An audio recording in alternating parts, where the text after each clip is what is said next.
I remember the exact feeling, phone buzzing at 10 o'clock, my rank flashing in front of my eyes, and a tiny whisper of a voice whispering in my ear. Now what? Breathe. This is exactly where you should not panic. Think of counseling like chess, not sprinting. The small, smart moves decide how you will play the next 3 years of your life. First thing, stop the noise. Cut away from social media or any other counseling news. Social media will scream cut off. Your mind will be like, give me one more chance. And your seniors will say, never compromise. Lock in one truth in your head. Your rank is a fact and your choice is your power. Spend the next few days mapping reality and not complaining. Okay, now you have to make 3 lists. Not 1, not 10, 3. List number A contains the seed that makes your heart race, the dream college or your dream branch. List number B is the practical, where training, exposure plus reasonable commute add up to a perfect college. List number C is the safe anchors, the options you'd expect without crying in your car. Now convert those lists into a ranked choice fill. Always place 1 or 2 dream colleges at the top of every list, but also keep space for the colleges that you would be okay with getting into. See, here you're not gambling, you're optimizing, correct? Now do your homework. It's an exam you can't fail. They say that you can change your spouse but not your branch. Look up the seat matrix for the counseling round you're about to enter. Check last year's cutoffs for the same rank for the same college, and then you have an approximate idea whether you can be eligible for it or not. Talk to seniors from that college. Go to Instagram, type their college, and go and pick at least 4 or 5 people. And ideally, these 4 or 5 people, there should be a mix of it. Some should be from the state quota, some should be from the all India quota. The state quota people have seen that department, have seen that college right from their UG days. They know something about it, and therefore they know something about that college or that branch. When they enter into it, they will give you a different perspective. Then involve some seniors who have come into that college from the all India quota. They get a fresh perspective about that particular college, and then they will be able to give you an outsider's view. What the localites of that particular area cannot tell you, the people who are not from that college, the all India quota candidates will definitely tell you. The little tweaks, the little hacks, the little things that bother them about the college, they'll be able to tell you better about the hostel facilities, the eating out culture, whether services like laundry, like ironing, those are available, and if there's any problem in the language. Learn about the OT access, whether first years, second years, third years and SRs. Out of this entire system, who gets the most amount of cutting? How many surgeries are done per day, per month, per week? You should know at the tip of your fingers, and how many surgeons are there operating on these cases. For the medicals field, you need to know the daily OPD hits, the number of admissions. Are the wards manageable or are they beyond control? You need to know all of these things meticulously for each and every single college that you plan to fill into your choice. If alumni cannot be reached about that particular college, read multiple student reviews. Remember, if you read about a single bad incident in that college, it could just be someone's rant. It could not be a trend. You need to dig deep. Figure out if this problem in this particular college is persistently prevailing. If not, you can ignore it. See, ultimately, money matters. You need to check the stipend for every single state, for the DNB colleges, the deemed colleges, and for the state quota. Whether if the salary is low, are they expecting a hike by the government? Stipend, hostel costs, deposit, exam fees, relocation expense. You need to list them. An affordable college far away will be unaffordable due to the travel, due to the hostel, due to the eating out and several other factors.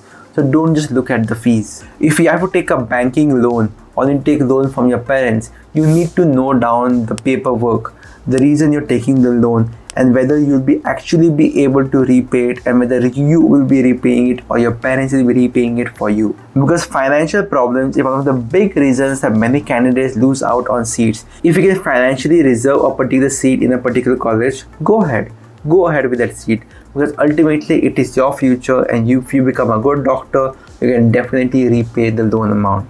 And remember, always choose your preferred specialty over the college, because your branch is going to stay with you lifelong.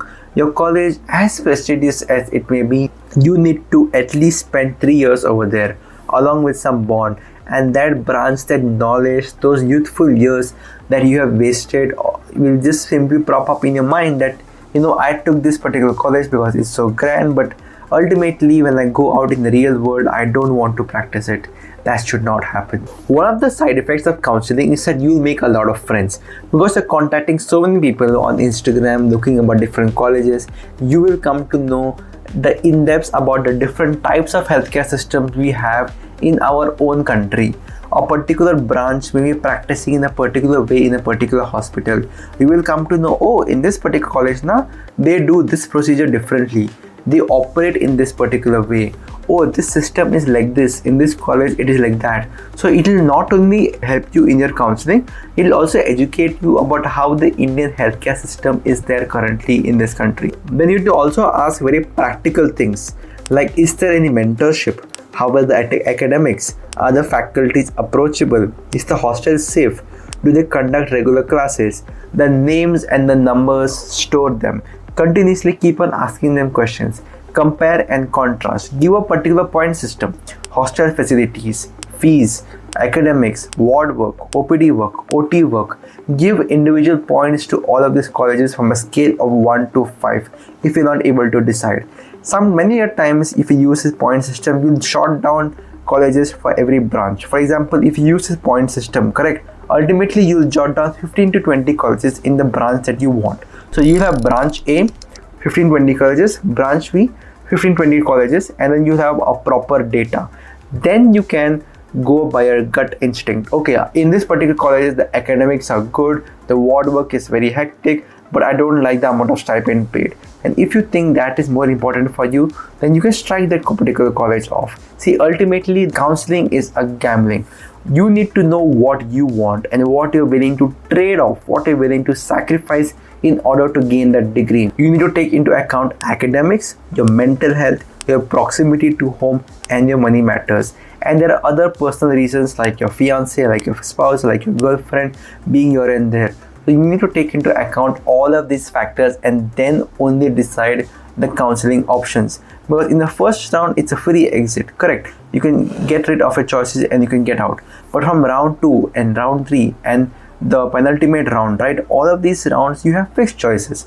Once they give you that particular college, you can only upgrade, you cannot leave the seat. So read the brochure of the counseling properly when it comes. I'll make sure to make an update video regarding this, but for now you need to of course enjoy this time, the free time that you will get before your residency, but you also need to put in the effort to decide the next 3 to 4 years of the life and ultimately the branch that is going to shape you, the doctor that you always wanted to become.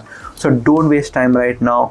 Go onto your social medias, use social media for good. If possible, you can even take mini vacations, mini holidays in the colleges that you absolutely want to get in and you are sure by the previous year's trend that you will get in. Make a 2-3 days holiday to that college. Go in with your lab coat and a stethoscope. Talk to the interns, talk to the doctors, try to meet the faculty and get a gist of how medicine is practiced in that particular college. If you want to know about general medicine or about any other branch in my college, Goa Medical College, there's a link down there in the description. You can follow me on my Instagram and then I will give you a detailed review about each and every single branch or connect to you with the JRs of that particular branch so you can get a very good overview of how medicine is practiced in my own college. I will see you in the next video. Bye bye.